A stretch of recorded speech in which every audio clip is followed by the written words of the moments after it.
Well, before joining the Australian Strategic Policy Institute, Carl Ungerer worked in foreign affairs and advised the Labor Party on security issues. He's been watching developments in North Korea closely, and he joins me now from our Canberra studio. Carl Ungerer, welcome. As someone who's worked in foreign affairs, are you disappointed that North Korea is continuing down this path? Well, Joe, there was no way they were ever not going to launch this particular rocket. It's, as the report just said earlier, this is to commemorate the 100th anniversary of Kim Jong-un's grandfather. This is much about an internal discussion that the North Koreans have about themselves, about a modern, state that is able to do these technological things. No amount of international posturing was going to change that. Is there any doubt that this is in fact a ballistic missile test? Well, the two are extremely similar. I mean, the last test in 2009, the three-stage rocket looked exactly like a Taepodong-2 ballistic missile that the North Koreans are also developing. The technology is exactly the same. Whether or not the payload has a satellite or a nuclear weapon, the technology is the same. So they're looking to develop a ballistic missile that could carry a nuclear weapon? Well, that's clearly been the path of both the missile program and the nuclear program that the North Koreans have been engaged in for the last couple of dozen years. So whether or not they can marry the two together is of course the great unknown question in all of this. Should Australia be concerned that the flight path for this missile is over Central Australia?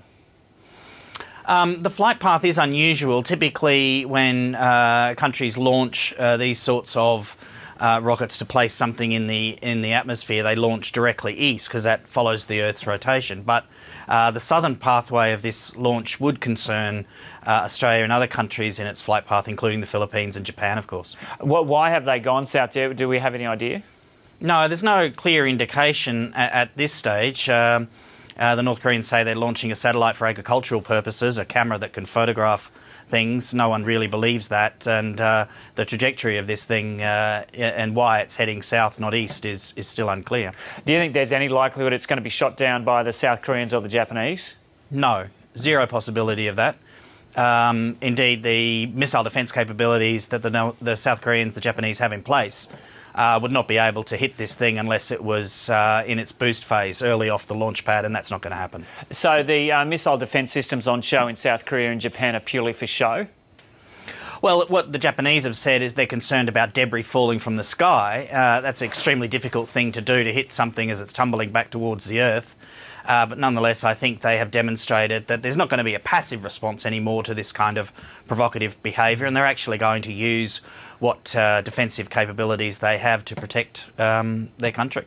So if North Korea is continuing down this path despite all the international efforts, what is the answer? Well, the answer is to get them back to the six-party talks, and the only country that can force them to do that is China. And I think what we'll see in the days following the launch of this thing, it'll probably fail, by the way, but what we'll see is the UN Security Council energised. China will be part of that discussion, and a great deal of pressure will be placed upon Beijing to actually force its ally in North Korea to come back to the negotiating table and to actually commit to the agreements that it's already made to denuclearise the peninsula and to stop this sort of provocative missile behaviour.